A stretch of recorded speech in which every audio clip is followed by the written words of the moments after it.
everyone, Sheevaun Moran here, and as I've been telling you, we're driving for your success. Well, I drove to a couple of planes, trains, automobiles, and boats this time.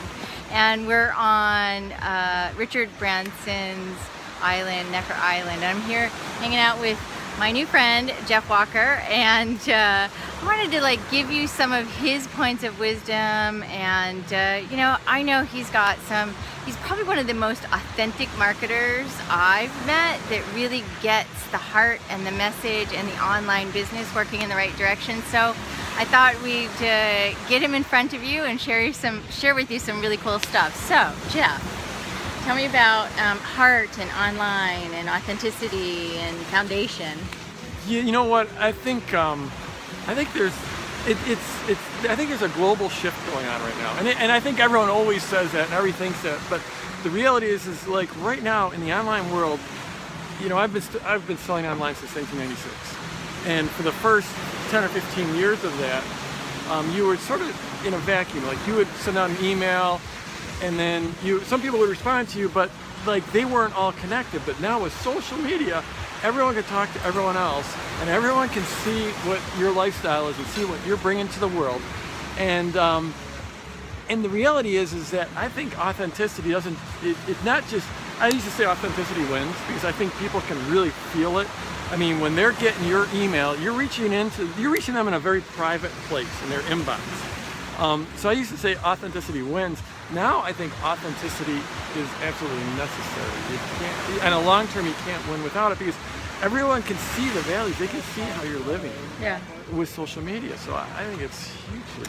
So when somebody starts building from a place of inauthenticity and then they get authentic, what's that pivot point? Wait, if they start from I just need money, I got to make this work, and I'm really going after it. I'm going to hit it hard. I'm really going that trajectory, and then they really something happens, a pivot. What's your suggestion on this? Well, I mean that's a really interesting question because that's where I started from desperation. Yeah. I mean, I started from absolute. I need to make a little bit of money to try to support my family, but I still stayed true to myself. I mean, right? Yeah. You got to. Yeah. At least I always felt like I had. But I have seen people make the pivot, where they're like, you know what? I just didn't really like the way I was marketing or selling or building a business, and I have seen them turn around, and just sort of turn over a new leaf, so to speak. It's remember John Cougar Mellencamp? Yeah. Well, he was John Cougar initially, putting out just sort of mindless pop, and then also he became this great songwriter that started putting out amazing, meaningful songs. Right. So I think that shift is possible, but it's I guess it's just when are you gonna get real? When are you gonna get real? Yeah, great one. When are you gonna get real? So what's one takeaway? I mean, there are 1,000 here on the week that we've been here at Necker Island. What's one takeaway that maybe you could give to everybody watching? Well, okay, so I am big and I always have been about lifestyle. I love the outdoors. I love getting outdoor for adventures, mountain biking, skiing, surfing, whatever. It's always been a big part of my life of playing in my body and getting out there and just, that's just where you release and that's where you rejuvenate.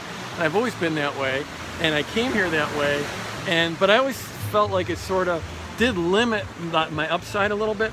And then you get here, and I've played tennis with Richard Branson 4 times since we've been here. And it was a crush. And it was probably one of the best matches I've seen from the sidelines. Richard Branson is a very good tennis player. He's 65 years old. Right. And so I was here last year. He's a better tennis player than he was last year at 64. So what I'm getting at is Richard he played tennis twice a day. He played 4 sets yesterday. Yeah. He played me in a set this morning, and then he played a second set. He's going to play this afternoon. Yeah. And he also kite surfs. And I'm like, if he can have that lifestyle of being so active and staying in good shape, and by the way, that's something else he said at breakfast this morning. Yeah. He wanted to find something he could get positively addicted to keep him in shape versus going to the gym and sitting on a treadmill or something. So he finds these positive addictions that keep him in great shape.